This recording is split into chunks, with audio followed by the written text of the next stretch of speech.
Friends, ವಿಶ್ವ ವೇದಿಕೆಯಲ್ಲಿ ಪ್ರಸ್ತುತ ಒಂದು ಅನಿರೀಕ್ಷಿತ ಮತ್ತೆ ಆಸಕ್ತಿಕರ ಬೆಳವಣಿಗೆ ನಡೆಯುತ್ತಿದೆ. ಒಂದು ಕಾಲದಲ್ಲಿ ಭಾರತದಿಂದ ಆರ್ಥಿಕವಾಗಿ ಮತ್ತೆ ವಾಣಿಜ್ಯ ರೀತಿಯಲ್ಲಿ ವಿವಿಧ ರೂಪಗಳಲ್ಲಿ ಲಾಭ ಪಡೆದಿದ್ದ ಯುರೋಪಿಯನ್ ಯೂನಿಯನ್ ಈಗ ನಮ್ಮ ದೇಶದ ವಿರುದ್ಧವೇ ಒಳಸಂಚಿನ ಕಾರ್ಯಗಳಲ್ಲಿ ಪಾಲ್ಗೊಳ್ತಿದೆ. ಇತ್ತೀಚಿನ ದಿನಗಳಲ್ಲಿ ನ್ಯಾಟೋ ದೇಶಗಳು ಭಾರತಕ್ಕೆ ತಮ್ಮ ಸಾಮರ್ಥ್ಯವನ್ನ ತೋರಿಸಲು ಪ್ರಯತ್ನಿಸಿದ ಕೆಲವೇ ದಿನಗಳಲ್ಲಿ 27 ಸಂಪನ್ನ ರಾಷ್ಟ್ರಗಳನ್ನ ಒಳಗೊಂಡ ಯುರೋಪಿಯನ್ ಯೂನಿಯನ್ ರಷ್ಯಾದ ಇಂಧನವನ್ನ ಗುರಿಯಾಗಿಸಿಕೊಂಡು ಗುಜರಾತ್ನ ಒಂದು ಅತಿ ದೊಡ್ಡ ತೈಲ ಶುದ್ಧೀಗಾರದ ಮೇಲೆ ನಿರ್ಬಂಧಗಳನ್ನ ವಿಧಿಸಿರುವುದು ವಿಶ್ವಾದ್ಯಂತ ತೀವ್ರ ಚರ್ಚೆಗೆ ಗ್ರಾಸವಾಗಿದೆ. ಈ ಕ್ರಮಗಳು ವಿಶ್ವ ವಾಣಿಜ್ಯ ಸಂಸ್ಥೆ ಅಂದ್ರೆ WTO ನಿಯಮಗಳಿಗೆ ವಿರುದ್ಧವಾಗಿವೆ ಮತ್ತೆ ಅಂತಾರಾಷ್ಟ್ರೀಯ ವಾಣಿಜ್ಯ ತತ್ವಗಳನ್ನ ಬಹಿರಂಗವಾಗಿ ಉಲ್ಲಂಘಿಸುತ್ತಿವೆ ಎಂದು ಹಲವಾರು ತಜ್ಞರು ಮತ್ತೆ ಅಂತಾರಾಷ್ಟ್ರೀಯ ಸಂಸ್ಥೆಗಳು ತೀವ್ರ ಆಕ್ಷೇಪ ವ್ಯಕ್ತಪಡಿಸಿವೆ. ಯುರೋಪಿಯನ್ ಯೂನಿಯನ್ ಏಕೆ ಈ ರೀತಿಯ ಕ್ರಮಗಳಿಗೆ ಮುಂದಾಗ್ತಿದೆ, ಇದರ ಹಿಂದಿನ ನಿಜವಾದ ಕಾರಣಗಳೇನು, ಈ ಸವಾಲುಗಳನ್ನ ಭಾರತ ಹೇಗೆ ಎದುರಿಸುತ್ತಿದೆ, ಈ ವಿಷಯಗಳ ಬಗ್ಗೆ ಈ ವಿಡಿಯೋದಲ್ಲಿ ಮತ್ತಷ್ಟು ವಿವರವಾಗಿ ತಿಳ್ಕೊಳ್ಳೋಣ. ಆದ್ರೆ ಅದಕ್ಕೂ ಮುಂಚೆ ವಿಡಿಯೋಗೆ ದಯವಿಟ್ಟು ಲೈಕ್ ಮಾಡಿ, ನಮ್ಮ ಚಾನೆಲ್ನ ಸಬ್ಸ್ಕ್ರೈಬ್ ಮಾಡಿಕೊಂಡು ಪಕ್ಕದಲ್ಲಿರುವ ಬೆಲ್ ಐಕಾನ್ ನ ಪ್ರೆಸ್ ಮಾಡಿ. ರಷ್ಯಾ ಉಕ್ರೇನ್ ಯುದ್ಧ ಆರಂಭವಾದಾಗಿನಿಂದ ವಿಶ್ವ ರಾಜಕೀಯ ಮತ್ತೆ ಅಂತಾರಾಷ್ಟ್ರೀಯ ಆರ್ಥಿಕ ಸಂಬಂಧಗಳಲ್ಲಿ ಗಮನಾರ್ಹ ಬದಲಾವಣೆಗಳು ಸಂಭವಿಸಿವೆ. ಪಾಶ್ಚಿಮಾತ್ಯ ರಾಷ್ಟ್ರಗಳು ಮತ್ತೆ ಯುರೋಪಿಯನ್ ಯೂನಿಯನ್ ಸದಸ್ಯ ರಾಷ್ಟ್ರಗಳೆಲ್ಲವೂ ರಷ್ಯಾವು ಈ ಯುದ್ಧದಲ್ಲಿ ಸೋತು ಪಾಶ್ಚಿಮಾತ್ಯ ರಾಷ್ಟ್ರಗಳ ಮುಂದೆ ಶರಣಾಗಬೇಕೆಂದು ಬಲವಾಗಿ ಬಯಸ್ತಿವೆ. ಈ ಗುರಿಯ ಸಾಧನೆಗಾಗಿ ಅಮೆರಿಕ ಮತ್ತೆ ಯುರೋಪ್ ದೇಶಗಳು ರಷ್ಯಾದ ಮೇಲೆ ಆರ್ಥಿಕವಾಗಿ ತೀವ್ರ ಒತ್ತಡವನ್ನ ತರಲು ವಿವಿಧ ರೀತಿಯ ಕಠಿಣ ನಿರ್ಬಂಧಗಳನ್ನ ವಿಧಿಸಿವೆ. ರಷ್ಯಾದ ಆರ್ಥಿಕತೆಯು ಮುಖ್ಯವಾಗಿ ತೈಲ ಮತ್ತೆ ಸ್ವಾಭಾವಿಕ ಅನಿಲ ಮಾರಾಟದ ಮೇಲೆ, ಜೊತೆಗೆ ಈ ಕ್ಷೇತ್ರಕ್ಕೆ ಸಂಬಂಧಿಸಿದ ಕಂಪನಿಗಳ ಮೇಲೆ ಹೆಚ್ಚಾಗಿ ಅವಲಂಬಿತವಾಗಿದೆ. ಆದ್ದರಿಂದ ಪಾಶ್ಚಿಮಾತ್ಯ ದೇಶಗಳು ತಮ್ಮ ನಿರ್ಬಂಧಗಳ ಭಾಗವಾಗಿ ಮುಖ್ಯವಾಗಿ ತೈಲ ಮತ್ತೆ ಸ್ವಾಭಾವಿಕ ಅನಿಲ ಉತ್ಪಾದನೆ ಮತ್ತೆ ಮಾರಾಟಕ್ಕೆ ಸಂಬಂಧಿಸಿದ ಕಂಪನಿಗಳನ್ನ ಮತ್ತು ಅವುಗಳ ರಫ್ತನ್ನ ಗುರಿಯಾಗಿಸಿಕೊಂಡಿವೆ. ಇತ್ತೀಚಿನ ದಿನಗಳಲ್ಲಿ ನ್ಯಾಟೋ ಹಾಗೂ ಅಮೆರಿಕದ ನಾಯಕತ್ವದ ಬೆದರಿಕೆಗಳಿಗೆ ಭಾರತ, ಚೀನಾ ಮತ್ತೆ ಬ್ರೆಜಿಲ್ ನಂತಹ ದೇಶಗಳು ತಕ್ಕ ಉತ್ತರ ನೀಡಿವೆ.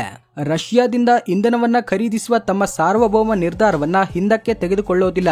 ಇದರ ಜೊತೆಗೆ ಯುರೋಪಿಯನ್ ಯೂನಿಯನ್ ಈಗ ರಷ್ಯಾದ ಮೇಲೆ 18ನೇ ನಿರ್ಬಂಧದ ಪ್ಯಾಕೇಜ್ ಅನ್ನ ಘೋಷಿಸಿದೆ. ಆದ್ರೆ ಆಶ್ಚರ್ಯವಾಗಿ ಈ ಇತ್ತೀಚಿನ ನಿರ್ಬಂಧದ ಪ್ಯಾಕೇಜ್ನಲ್ಲಿ ಭಾರತವೇ ಮೊದಲ ಪ್ರಮುಖ ಗುರಿಯಾಗಿದೆ. ರಷ್ಯಾಗೆ ಸ್ನೇಹಿಯಾಗಿರುವ ಕಾರಣಕ್ಕಾಗಿ ಭಾರತದ ಮೇಲೆ ಪರೋಕ್ಷವಾಗಿ ಒತ್ತಡವನ್ನ ತರಲು ಇದು ಒಂದು ಪ್ರಯತ್ನದ ರೀತಿ ಕಾಣಿಸುತ್ತೆ. ರಷ್ಯಾದಿಂದ ದೂರವಿರುವಂತೆ ಭಾರತವನ್ನ ಒತ್ತಾಯಿಸುವ ಈ ಪ್ರಯತ್ನದ ಭಾಗವಾಗಿಯೇ ಈ ಕ್ರಮವನ್ನ ತೆಗೆದುಕೊಂಡಿದ್ದಾರೆ ಎಂದು ತಜ್ಞರು ವಿಶ್ಲೇಷಿಸುತ್ತಿದ್ದಾರೆ. ಇದು ಭಾರತದ ಸ್ವತಂತ್ರ ವಿದೇಶಾಂಗ ನೀತಿಗೆ ಅಡ್ಡಿಪಡಿಸುವ ಉದ್ದೇಶದಿಂದ ಮಾಡಿದ ಕ್ರಮವೆಂದು ಕೆಲವರು ಭಾವಿಸುತ್ತಿದ್ದಾರೆ. ಯುರೋಪಿಯನ್ ಯೂನಿಯನ್ನ ನಿರ್ಬಂಧದ ವ್ಯಾಪ್ತಿಗೆ ತಂದಿರುವ ಭಾರತೀಯ ಕಂಪನಿಯು ನಯಾರಾ ಎನರ್ಜಿ ಲಿಮಿಟೆಡ್. ಇದು ಭಾರತೀಯ ಕಂಪನಿಯಾಗಿದ್ದರೂ ಕೂಡ ಇದರಲ್ಲಿ ರಷ್ಯಾದ ಗಣನೀಯ ಬಂಡವಾಳ ಹೂಡಿಕೆ ಇದೆ. ವಿಶೇಷವಾಗಿ ರಷ್ಯಾದ ಪ್ರಮುಖ ತೈಲ ಕಂಪನಿಯಾದ ರಾಸ್ನೆಫ್ಟ್ ಈ ಕಂಪನಿಯಲ್ಲಿ ಗಣನೀಯ ಪಾಲನ್ನ ಅಂದ್ರೆ 49.18% ಅನ್ನ ಹೊಂದಿದೆ. ಮತ್ತೆ ಈ ಕಂಪನಿಯ ಕಾರ್ಯಾಚರಣೆಯನ್ನ ನಿಯಂತ್ರಿಸುತ್ತೆ. ಈ ಪಾಲನ್ನ ಕಾರಣವಾಗಿಸಿಕೊಂಡು ಯುರೋಪಿಯನ್ ಯೂನಿಯನ್ ಗುಜರಾತ್ನ ವಾಡಿನಾರಲ್ಲಿರುವ ನಯಾರಾ ಎನರ್ಜಿ ಶುದ್ಧೀಕರಣಾಗಾರದ ಮೇಲೆ ನಿರ್ಬಂಧದ ಶಿಫ್ಟ್ ಕೋಡ್ ವಿಧಿಸಿದೆ. ಈ ನಿರ್ಬಂಧಗಳಿಂದ ನಯಾರಾ ಎನರ್ಜಿಯ ಅಂತಾರಾಷ್ಟ್ರೀಯ ಕಾರ್ಯಾಚರಣೆಗಳು, ವಿಶೇಷವಾಗಿ ಯುರೋಪಿಯನ್ ಮಾರುಕಟ್ಟೆಗಳಿಗೆ ಹೋಗುವ ರಫ್ತು ಪ್ರಭಾವಿತವಾಗಬಹುದು. ಈ ಶುದ್ಧೀಕರಣಾಗಾರವು ಭಾರತದ 2ನೇ ಅತಿ ದೊಡ್ಡ ತೈಲ ಶುದ್ಧೀಕರಣ ಕಾರ್ಖಾನೆಗಳಲ್ಲಿ ಒಂದಾಗಿದೆ. ಇದರ ವಾರ್ಷಿಕ ಸಾಮರ್ಥ್ಯವು 20 ಮಿಲಿಯನ್ ಮೆಟ್ರಿಕ್ ಟನ್ಗಳಾಗಿದೆ. ಇದು ದಿನಕ್ಕೆ ಸರಿಸುಮಾರು 4 ಲಕ್ಷದಿಂದ 4.5 ಲಕ್ಷ ಬ್ಯಾರೆಲ್ ಕಚ್ಚಾ ತೈಲವನ್ನ ಶುದ್ಧೀಕರಿಸಬಲ್ಲದು. ಗುಜರಾತ್ನ ಕಚ್ ಕೊಲ್ಲಿಯ ಸಮೀಪದ ವಾಡಿನಾರಲ್ಲಿ ಕಾರ್ಯತಂತ್ರವಾಗಿ ನೆಲೆಗೊಂಡಿರುವ ಈ ಶುದ್ಧೀಕರಣಾಗಾರವು ಭಾರತವು ತನ್ನ ಕಚ್ಚಾ ತೈಲದ ಅಗತ್ಯಗಳ 65% ಅನ್ನ ಆಮದು ಮಾಡಿಕೊಳ್ಳುವ ಪ್ರಮುಖ ಕೇಂದ್ರಗಳಲ್ಲಿ ಒಂದಾಗಿದೆ. ಇದು ಪಶ್ಚಿಮ ಏಷ್ಯಾ ಮತ್ತೆ ಮಧ್ಯಪ್ರಾಚ್ಯ ದೇಶಗಳಿಗೆ ಸಮೀಪವಿರೋದ್ರಿಂದ ಸಾಗಾಣಿಕೆ ವೆಚ್ಚವು ಗಣನೀಯವಾಗಿ ಕಡಿಮೆಯಾಗುತ್ತೆ. ಇದರ ಜೊತೆಗೆ ಯುರೋಪ್, ಆಗ್ನೇಯ ಏಷ್ಯಾ ಮತ್ತೆ ಮಧ್ಯಪ್ರಾಚ್ಯದಂತಹ ಪ್ರಮುಖ ರಫ್ತು ಮಾರುಕಟ್ಟೆಗಳಿಗೆ ಸುಲಭವಾಗಿ ತಲುಪುವ ಸಾಮರ್ಥ್ಯವನ್ನ ಈ ಶುದ್ಧೀಕರಣಾಗಾರವು ಹೊಂದಿದೆ. ಆದರೆ ಪ್ರಸ್ತುತ ಈ ಶುದ್ಧೀಕರಣಾಗಾರದಲ್ಲಿ ಶುದ್ಧೀಕರಿಸಲಾಗುತ್ತಿರುವ ಕಚ್ಚಾ ತೈಲದ ಹೆಚ್ಚಿನ ಭಾಗವು ರಷ್ಯಾದಿಂದ ಆಮದು ಮಾಡಿಕೊಳ್ಳಲಾಗ್ತಿದೆ. ಈ ಶುದ್ಧೀಕರಣಗೊಂಡ ತೈಲವನ್ನ ಭಾರತದಲ್ಲಿ ಬಳಸುವುದರ ಜೊತೆಗೆ ಗಣನೀಯ ಪ್ರಮಾಣದಲ್ಲಿ ಯುರೋಪಿಯನ್ ದೇಶಗಳಿಗೂ ರಫ್ತು ಮಾಡಲಾಗ್ತಿದೆ. ಇಲ್ಲಿ ಆಶ್ಚರ್ಯಕರ ಸಂಗತಿ ಏನೆಂದ್ರೆ ಯುರೋಪಿಯನ್ ದೇಶಗಳು ಸ್ವತಃ ಭಾರತದಿಂದ ಈ ಶುದ್ಧೀಕರಣಗೊಂಡ ಡೀಸೆಲ್, ಪೆಟ್ರೋಲ್ ಮತ್ತೆ ಇತರ ಪೆಟ್ರೋಲಿಯಂ ಉತ್ಪನ್ನಗಳನ್ನ ದೊಡ್ಡ ಪ್ರಮಾಣದಲ್ಲಿ ಖರೀದಿಸುತ್ತಿವೆ. ಏಕೆಂದ್ರೆ ಭಾರತದಿಂದ ಬರುವ ಈ ಉತ್ಪನ್ನಗಳು ಅವರಿಗೆ ತುಂಬಾ ಕಡಿಮೆ ಬೆಲೆಯಲ್ಲಿ ಲಭ್ಯವಾಗ್ತಿವೆ. ಇದು ರಷ್ಯಾದಿಂದ ನೇರವಾಗಿ ಖರೀದಿಸುವುದಕ್ಕಿಂತ ಲಾಭದಾಯಕವಾಗಿದೆ. ಇದು ಯುರೋಪ್ನ ದ್ವಿಮುಖ ವರ್ತನೆಯನ್ನ ಸ್ಪಷ್ಟವಾಗಿ ತೋರಿಸುತ್ತೆ. ಕೆಲ ತಿಂಗಳ ಹಿಂದಿನ ಒಂದು ವರದಿಯ ಪ್ರಕಾರ ಯುರೋಪ್ಗೆ ಭಾರತದ ಪೆಟ್ರೋಲಿಯಂ ಉತ್ಪನ್ನಗಳ ರಫ್ತು ಏಕಾಏಕಿ 2,53,000ಕ್ಕೆ ಏರಿಕೆಯಾಗಿದೆ. ಅಂದ್ರೆ ಭಾರತವು ಯುರೋಪ್ಗೆ ಲಾಭವನ್ನ ತಂದಿತ್ತು. ಆದ್ರೆ ಈಗ ಯುರೋಪ್ ಭಾರತವನ್ನ ಗುರಿಯಾಗಿಸಿಕೊಂಡು ತನ್ನ ಶಕ್ತಿಯನ್ನ ತೋರಿಸಲು ಪ್ರಯತ್ನಿಸುತ್ತಿದೆ.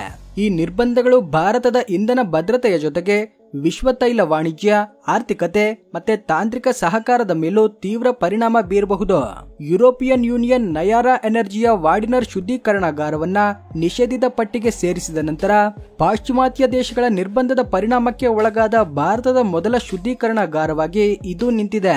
ಆದ್ರೆ ಭಾರತವು ಈ ಬೆಳವಣಿಗೆಯನ್ನ ಕೇವಲ ಕುಳಿತು ನೋಡ್ತಿಲ್ಲ. ಭಾರತ ಸರ್ಕಾರ ಮತ್ತೆ ವಿಶೇಷವಾಗಿ ವಿದೇಶಾಂಗ ಸಚಿವಾಲಯವು ಈ ವಿಷಯದ ಬಗ್ಗೆ ತುಂಬಾ ಸ್ಪಷ್ಟವಾದ ಮತ್ತೆ ದೃಢವಾದ ನಿಲುವನ್ನ ತೋರಿಸಿದೆ. ಭಾರತದ ವಿದೇಶಾಂಗ ಸಚಿವಾಲಯವು ತಕ್ಷಣವೇ ಸ್ಪಂದಿಸಿ ಯುರೋಪಿಯನ್ ಯೂನಿಯನ್ನ ಏಕಪಕ್ಷೀಯ ನಿರ್ಬಂಧಗಳಿಗೆ ಭಾರತವು ಯಾವುದೇ ಸಂದರ್ಭದಲ್ಲೂ ಬೆಂಬಲ ನೀಡದು ಎಂದು ಸ್ಪಷ್ಟಪಡಿಸಿದೆ. ಈ ಘೋಷಣೆಯು ಯುರೋಪಿಯನ್ ಯೂನಿಯನ್ಗೆ ಮೊದಲ ದೊಡ್ಡ ಆಘಾತವನ್ನ ನೀಡಿದೆ. ಏಕೆಂದ್ರೆ ಭಾರತವು ತಮ್ಮ ಬೆದರಿಕೆಗಳಿಗೆ 12 ಗಂಟೆಗಳ ಒಳಗಡೆನೆ ಇಂತಹ ಟಕ್ಕರ್ ಕೊಡುವ ಉತ್ತರವನ್ನ ನೀಡುತ್ತೆ ಎಂದು ಅವರು ಊಹಿಸಿರಲಿಲ್ಲ. ಸಾಮಾನ್ಯವಾಗಿ ಪಾಶ್ಚಿಮಾತ್ಯ ದೇಶಗಳು ನಿರ್ಬಂಧವನ್ನ ವಿಧಿಸಿದ್ರೆ ತಾವು ಗುರಿಯಾಗಿಸಿಕೊಂಡ ದೇಶವು ಸ್ವಲ್ಪ ಕಷ್ಟಕ್ಕೊಳಗಾಗಿ ಕೊನೆಗೆ ತಮ್ಮ ಆದೇಶಗಳನ್ನ ಪಾಲಿಸುತ್ತೆ ಎಂದು ಭಾವಿಸ್ತಾರೆ. ಆದ್ರೆ ಈ ಬಾರಿ ಭಾರತವು ಯಾವುದೇ ರೀತಿಯಲ್ಲೂ ಹಿಂದೆ ಸರಿದಿಲ್ಲ. ಇದರ ಜೊತೆಗೆ ಭಾರತದ ವಿದೇಶಾಂಗ ಸಚಿವಾಲಯವು ಯುರೋಪ್ಗೆ ಇಂಧನ ಭದ್ರತೆಗೆ ಸಂಬಂಧಿಸಿದ ವಿಷಯಗಳಲ್ಲಿ ಎಚ್ಚರಿಕೆಗಳನ್ನ ನೀಡುತ್ತಾ ತಮ್ಮ ಕ್ರಮಗಳನ್ನ ಸ್ಪಷ್ಟವಾಗಿ ಡಬಲ್ ಸ್ಟ್ಯಾಂಡರ್ಡ್ಸ್ ಎಂದು ಗುರುತಿಸಿದೆ. ಈ ಟೀಕೆಗಳಿಂದ ಪಾಶ್ಚಿಮಾತ್ಯ ದೇಶಗಳ ಕಣ್ಣುಗಳು ತೆರೆದುಕೊಂಡಿವೆ. ಏಕೆಂದ್ರೆ ಭಾರತವು ತಮಗೆ ಎದುರಾಗಿ ಉತ್ತರ ನೀಡುತ್ತೆ ಎಂದು ಅವರು ಯಾವುದೇ ರೀತಿಯಲ್ಲಿ ಊಹಿಸಿರಲಿಲ್ಲ. ಭಾರತವು ತನ್ನ ವಾಣಿಜ್ಯ ಹಿತಾಸಕ್ತಿಗಳು ಮತ್ತೆ ಸಾರ್ವಭೌಮದ ಮೇಲೆ ಯಾವುದೇ ಬಾಹ್ಯ ಒತ್ತಡವನ್ನ ಸ್ವೀಕರಿಸದು ಎಂದು ಸ್ಪಷ್ಟಪಡಿಸಿದೆ. ಇಲ್ಲಿ ಭಾರತವು ಧೈರ್ಯವಾಗಿ ನಿಲ್ಲಲು ಹಲವಾರು ಬಲವಾದ ಕಾರಣಗಳಿವೆ. ಇವು ಪಾಶ್ಚಿಮಾತ್ಯ ದೇಶಗಳ ದ್ವಿಮುಖ ವರ್ತನೆಯನ್ನ ಸ್ಪಷ್ಟವಾಗಿ ಬಯಲಿಗೆಳೆಯುತ್ತವೆ. ವಿಶೇಷವಾಗಿ ಭಾರತವು ರಷ್ಯಾದ ತೈಲವನ್ನ ಖರೀದಿಸಿದ್ರೂ ಕೂಡ ಅದು ವಿಶ್ವ ವಾಣಿಜ್ಯ ಸಂಸ್ಥೆಯ ಯಾವುದೇ ನಿರ್ಣಯವನ್ನ ಉಲ್ಲಂಘಿಸಿಲ್ಲ. WTO ನಿಯಮಗಳ ಪ್ರಕಾರ ಒಂದು ದೇಶವು ಆಮದು ಮಾಡಿಕೊಂಡ ಕಚ್ಚಾ ವಸ್ತುವನ್ನ ತನ್ನ ಭೂಪ್ರದೇಶದಲ್ಲಿ ಗಣನೀಯವಾಗಿ ಬದಲಾಯಿಸಿ ಶುದ್ಧೀಕರಿಸಿದ್ರೆ ಆ ಅಂತಿಮ ಉತ್ಪನ್ನವನ್ನ ಸ್ಥಳೀಯ ಉತ್ಪನ್ನವೆಂದು ಪರಿಗಣಿಸಲಾಗುತ್ತೆ. ಭಾರತವು ಕೂಡ ಇದನ್ನೇ ಮಾಡಿದೆ. ರಷ್ಯಾದಿಂದ ತೈಲವನ್ನ ಆಮದು ಮಾಡಿಕೊಂಡು ಅದನ್ನ ಶುದ್ಧೀಕರಿಸಿ ಡೀಸೆಲ್, ಪೆಟ್ರೋಲ್ ನಂತಹ ಉತ್ಪನ್ನಗಳಾಗಿ ಪರಿವರ್ತಿಸಿ ಇತರ ದೇಶಗಳಿಗೆ ರಫ್ತು ಮಾಡುತ್ತಿದೆ. ಇದು ಅಂತಾರಾಷ್ಟ್ರೀಯ ವಾಣಿಜ್ಯ ನಿಯಮಗಳಿಗೆ ಸಂಪೂರ್ಣವಾಗಿ ಅನುಗುಣವಾಗಿದೆ. ಇನ್ನೊಂದು ಪ್ರಮುಖ ಸಂಗತಿ ಏನೆಂದ್ರೆ ಯುರೋಪಿಯನ್ ಯೂನಿಯನ್ ಭಾರತವನ್ನ ರಷ್ಯಾದಿಂದ ಕಚ್ಚಾ ತೈಲ ಖರೀದಿಯ ವಿಷಯದಲ್ಲಿ ಬೆದರಿಸುತ್ತಿದ್ರೂ ಕೂಡ ಅದು ಸ್ವತಃ ರಷ್ಯಾದಿಂದ ದ್ರವೀಕೃತ ಸ್ವಾಭಾವಿಕ ಅನಿಲ ಅಂದ್ರೆ LNG ಯನ್ನ ಭಾರಿ ಪ್ರಮಾಣದಲ್ಲಿ ಆಮದು ಮಾಡಿಕೊಳ್ತಿದೆ. ಇದಕ್ಕೆ ಸಂಬಂಧಪಟ್ಟ ವರದಿಗಳು ಕೂಡ ಬೆಳಕಿಗೆ ಬಂದಿವೆ. ಇದೇ ರೀತಿಯ ದ್ವಿಮುಖ ವರ್ತನೆಯನ್ನ ಅಮೆರಿಕವು ಕೂಡ ಪ್ರದರ್ಶಿಸುತ್ತಿದೆ. ಅಮೆರಿಕವು ರಷ್ಯಾದಿಂದ ಪ್ರಮುಖ ಲೋಹವಾದ ಟೈಟಾನಿಯಂ ಅನ್ನ ಆಮದು ಮಾಡಿಕೊಳ್ತಿದೆ. ವಿಮಾನಯಾನ ಮತ್ತೆ ರಕ್ಷಣಾ ಕೈಗಾರಿಕೆಗಳಲ್ಲಿ ಟೈಟಾನಿಯಂ ಒಂದು ಪ್ರಮುಖ ಲೋಹವಾಗಿದೆ.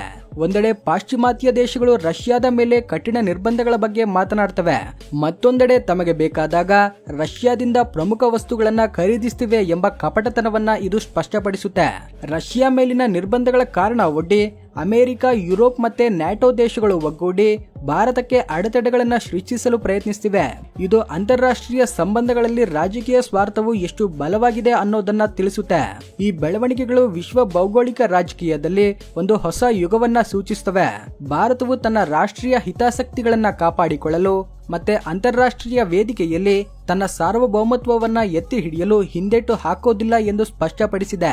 ಆದರೆ ಪಾಶ್ಚಿಮಾತ್ಯ ದೇಶಗಳ ಈ ದ್ವಿಮುಖ ವರ್ತನೆಯಿಂದ ಭವಿಷ್ಯದಲ್ಲಿ ವಿಶ್ವ ವಾಣಿಜ್ಯ ಮತ್ತೆ ಭದ್ರತಾ ಸಂಬಂಧಗಳ ಮೇಲೆ ಯಾವ ರೀತಿಯ ಪರಿಣಾಮ ಬೀರಬಹುದು ಎನ್ನುವುದನ್ನ ಕಾದು ನೋಡಬೇಕಿದೆ.